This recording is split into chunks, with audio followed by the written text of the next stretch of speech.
and welcome to Tuesday's Granada Reports, live across the northwest. Hello, here's what's coming up on the programme this evening. I am determined it will not turn into an exercise of papering over the cracks. A promise to the families of Elsie, BB and Alice and all those affected as the public inquiry into the Southport attack gets underway. We'll be finding out what the inquiry will investigate and its hopes for the future. Also on the programme this evening. The picture which has emerged and which is described in my report is profoundly disturbing. Another public inquiry. How former Post Office clerk Joanne is still hurting as the first report into the Horizon scandal is released. Going toe-to-toe with the boxing legend, Natasha Jonas goes back to school to teach them all about left hooks and literacy.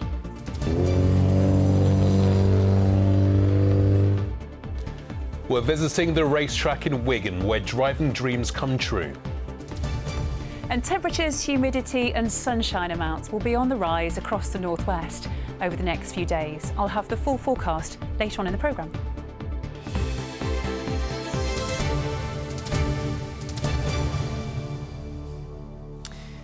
So first tonight, the public inquiry into last summer's Southport attack, which the Prime Minister insisted must be a line in the sand for this country, has got underway today. Yes, the chair of the inquiry says he has two goals: to investigate the events surrounding what he called the unimaginable but otherwise mercilessly calculated attack, which claimed the lives of Elsie Stancombe, BB King and Alice Da Silva Aguirre, while leaving others injured and traumatised. And it will also recommend ways of preventing anything like it happening again. The hearing's been held at Liverpool Town Hall. Our reporter Anna Yosef's there for us this evening. And Anna, what more can you tell us? Well, we heard the opening statement from the inquiry's chair, Sir Adrian Fulford. He is a retired senior judge. He said, in respect to the victims and their families, he would only mention Axel Rudikabana's name once during the entire inquiry. From here on in, he's going to simply be referred to as the perpetrator, or AR.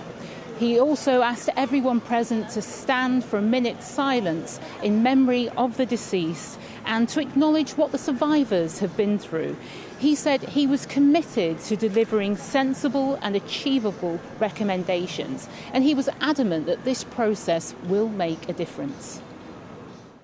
This inquiry is therefore expected to act as a real engine for change, given the unparalleled nature of what occurred. I am determined it will not turn into an exercise of papering over the cracks.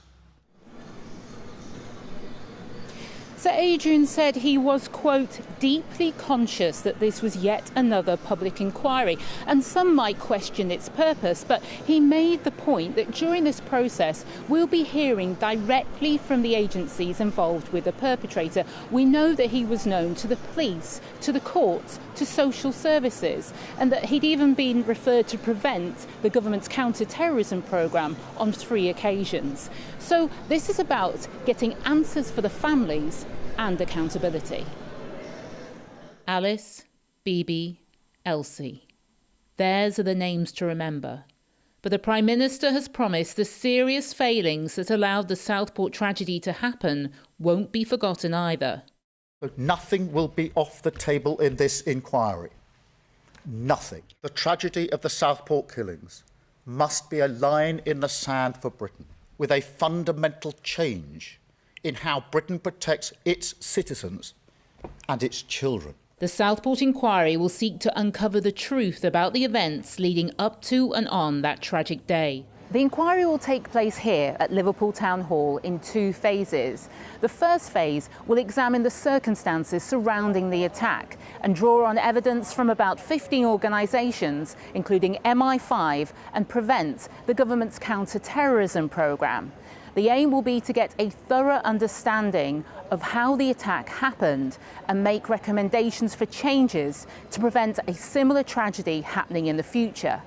The second phase will examine the wider issue of young people being drawn into extreme violence. The Home Office has appointed former top judge Sir Adrian Fulford to chair the inquiry. He's already met with the bereaved families who have said they want to help shape the inquiry's approach to ensure all the victims' voices are heard. Going through an inquiry as a family member who's directly been affected either through a death or injury, it's one of the most traumatic experiences I've ever had to go through. Figan Murray, mother of Martin Hett, one of 22 people killed in the Manchester Arena bombing, knows all too well the emotional and physical toll public inquiries can take on families. Once you see something, you can't unsee it, and when you hear things, you can't unhear them. So people need to appreciate that sitting through an inquiry, you see things, you hear things, you go through all sorts of emotions, and it's brutal. But she maintains the inquiry did give her the answers she needed and helped her campaign for Martin's law. How important are public inquiries? They're crucially important because they make people accountable, and they actually make sure that all the facts are on the table and people can examine them and look at them and actually make sense of what happened, and it puts all the pieces together that are missing.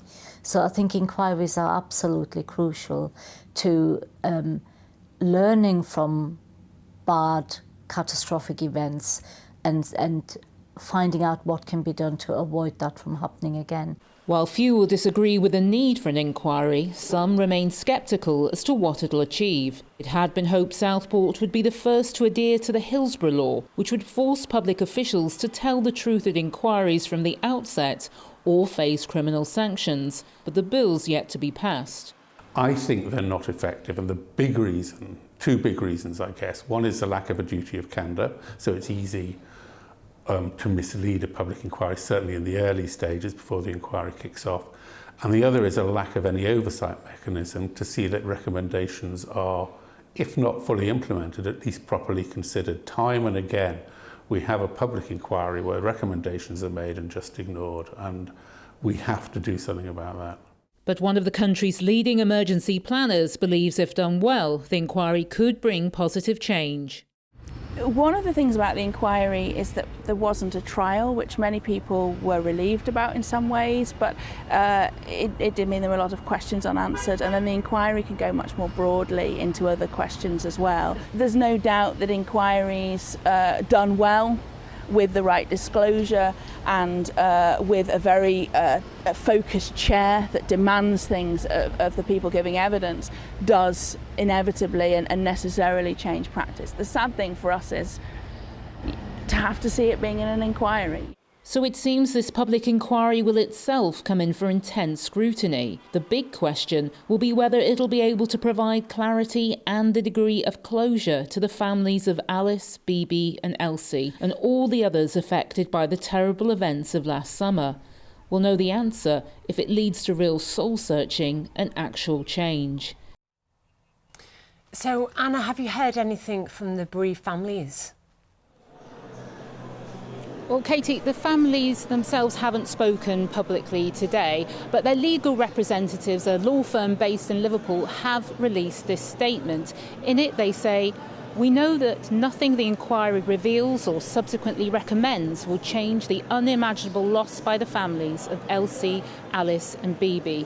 But we all now have a responsibility to ensure that something like this never happens again.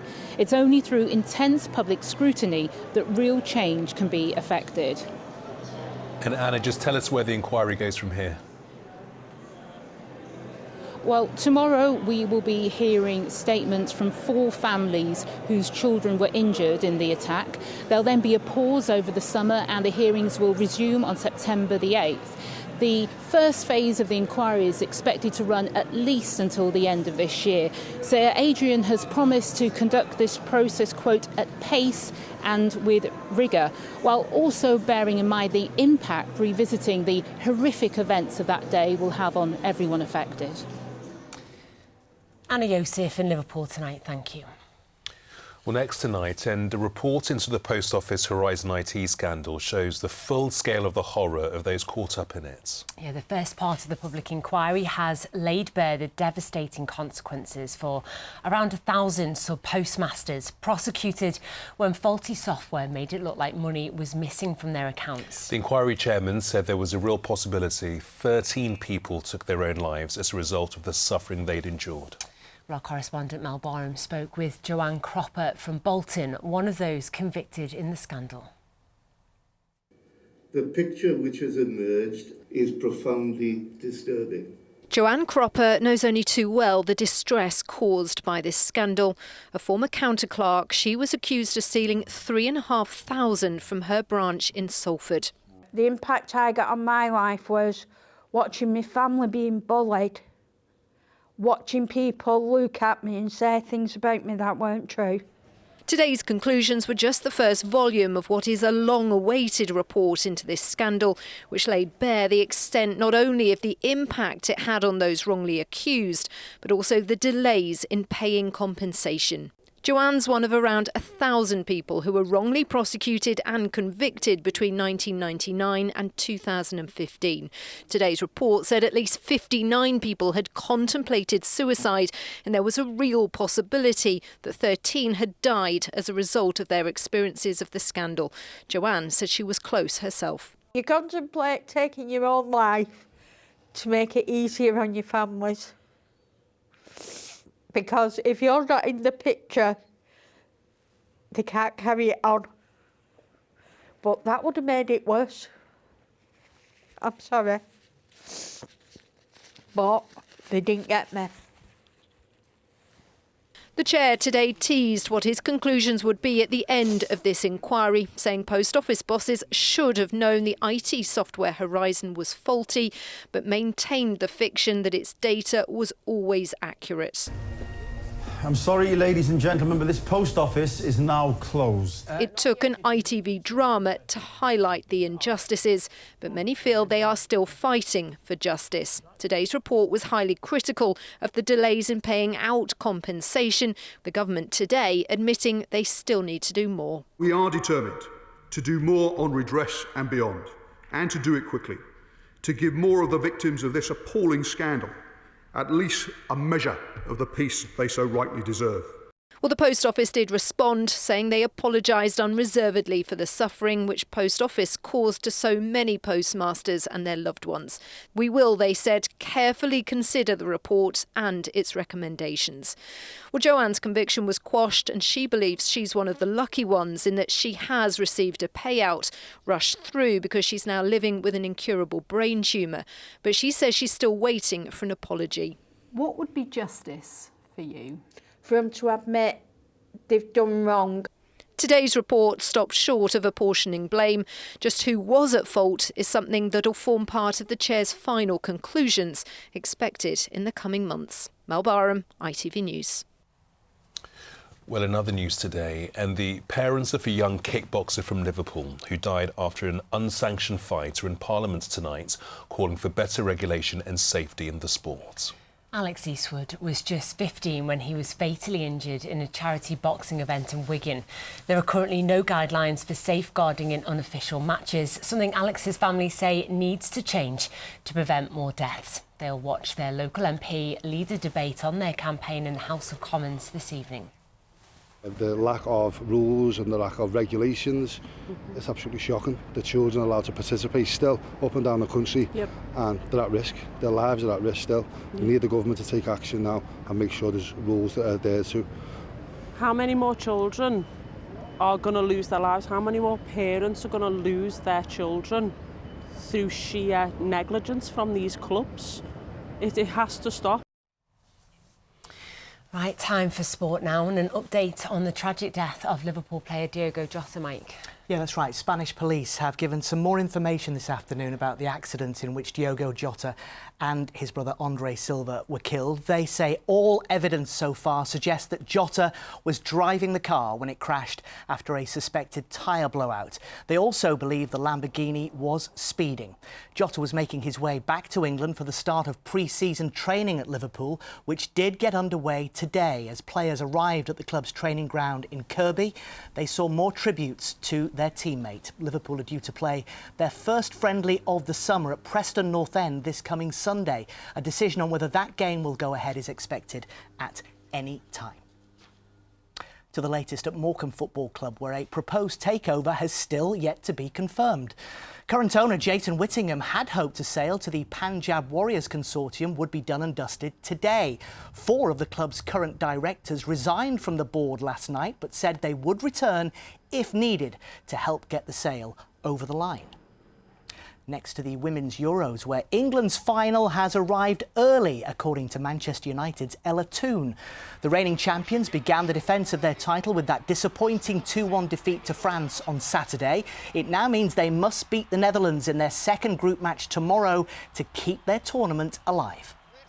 That performance and that first game loss doesn't define how our tournament's going to go. We knew that we had to win 2 group games, and as it stands, we still have to win 2 group games. So, yeah, of course, we want to win every game. We're England, but sometimes football doesn't work like that. And, yeah, I mean, our finals come a lot earlier than we anticipated, but that's what's exciting about it. And, yeah, we'll go from there.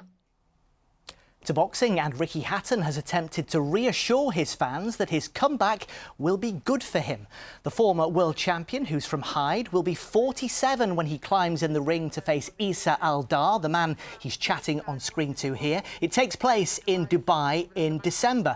Hatton's return after 13 years in retirement has sparked a mixed reaction from boxing fans who are concerned for his safety in the ring. In a statement, Hatton says the fight is not world level and will be good for his mental and physical health. Well, meanwhile, Liverpool's 2-weight world champion Natasha Jonas says she hasn't given up hope of a return to the ring. Some expected the 41-year-old to retire after her world title defeat to Lauren Price in March, but as she went toe-to-toe with pupils at Bishop Eton School in Liverpool, she'd lost none of her hunger, as Chris Hall reports. 3, 2, 1, away you go! She's still going toe-to-toe, but against smaller feet. This is exactly what earned Miss GB an MBE, taking boxing to the community and whetting appetites for the World Championships in her home city. Natasha, I feel like we should start the interview with a bit of toe tapping. That was great fun though, wasn't it? Yeah, I think that's what it's all about. You know, people have some preconceptions of boxing and how it's going to be. But, you know, at this junior level, you know, it's all about having fun and the young people enjoying it. The World Championships Social Impact programme is using boxing as a theme to improve literacy in Liverpool schools, turning pupils into news reporters. Literacy Kicks aims to engage children in writing by using sport basically and giving them a different outlet for the writing. So to have somebody like Natasha come into the classroom and share her experiences in the sport further brings it to life for them really. Hello, welcome to Granada Reports. These are the headlines tonight. Bishop Eton pupils put world champion boxer on the ropes.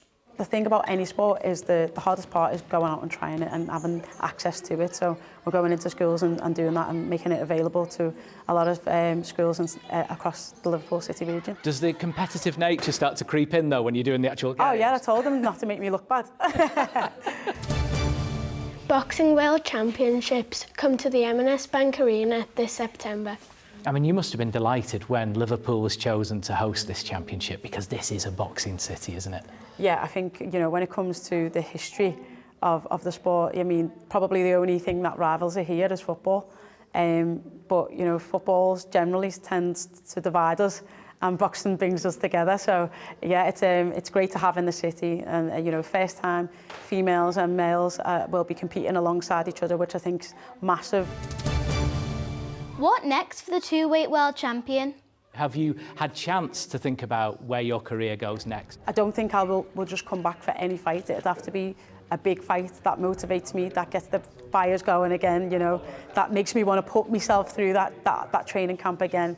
and we'll see what opportunities present themselves. So, yeah, I haven't made a full committed to a decision yet, because it is a big decision to me. Because all the kids here think you're so cool, but your own daughter thinks you're a bit boring, you were saying? She doesn't care about anything I do. So the only time I've ever got a bit of kudos with her is when I brought the belt into her school and did a little assembly, and when everybody else was like, Neil, is that your mum? Wow.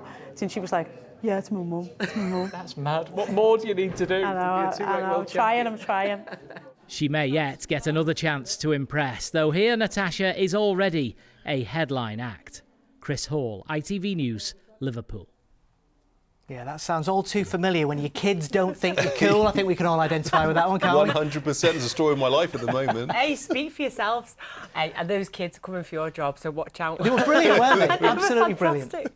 Thanks so much, mate.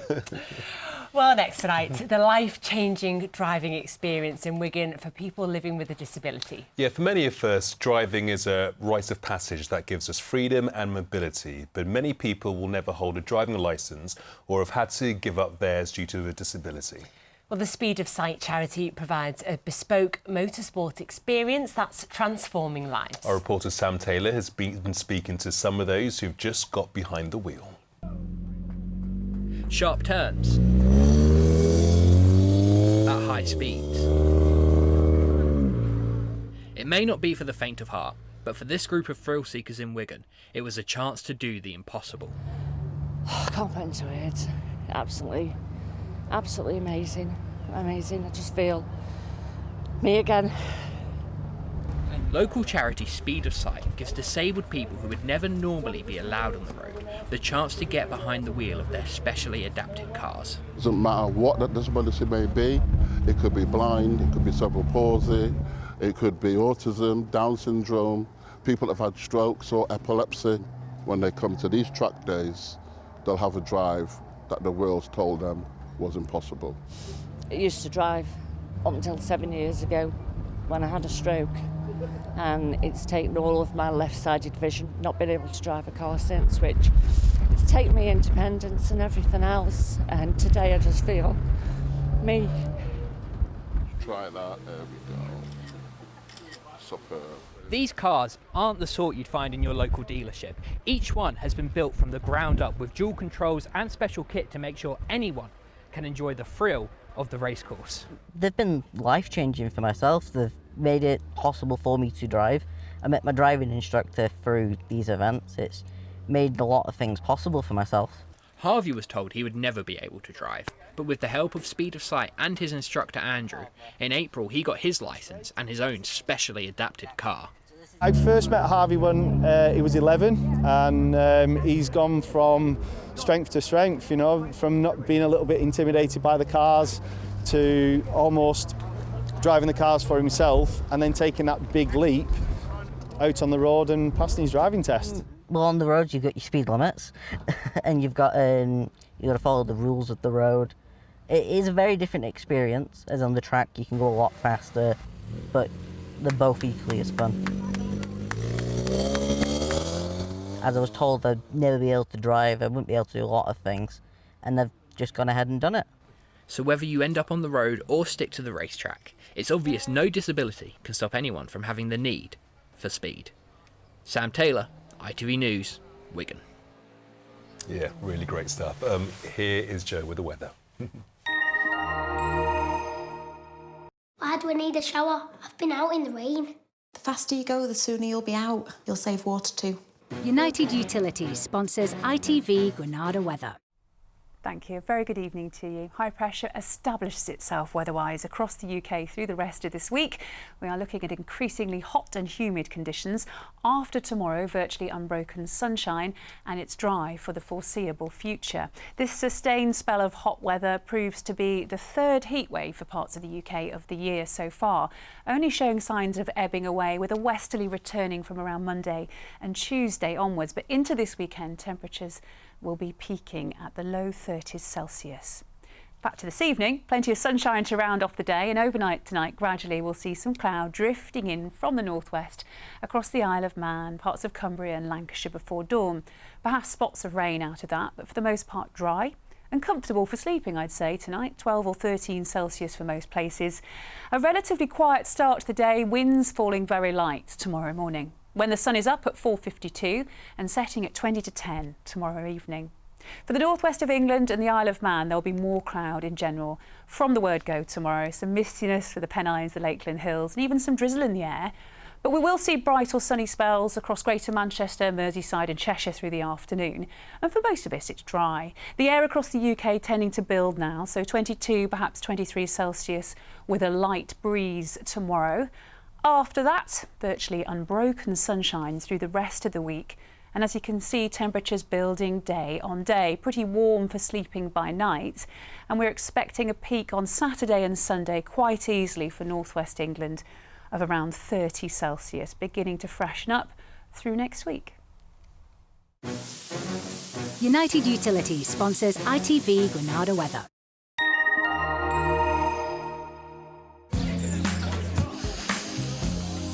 Making the most of summer. Piri sponsors ITV Pollen Count. Sustained hot, settled, dry conditions weather-wise has an impact on the grass pollen season, I'm afraid. Not good news for hay fever sufferers. Levels to end the week will be high to very high. Gosh, it's looking hot, isn't it?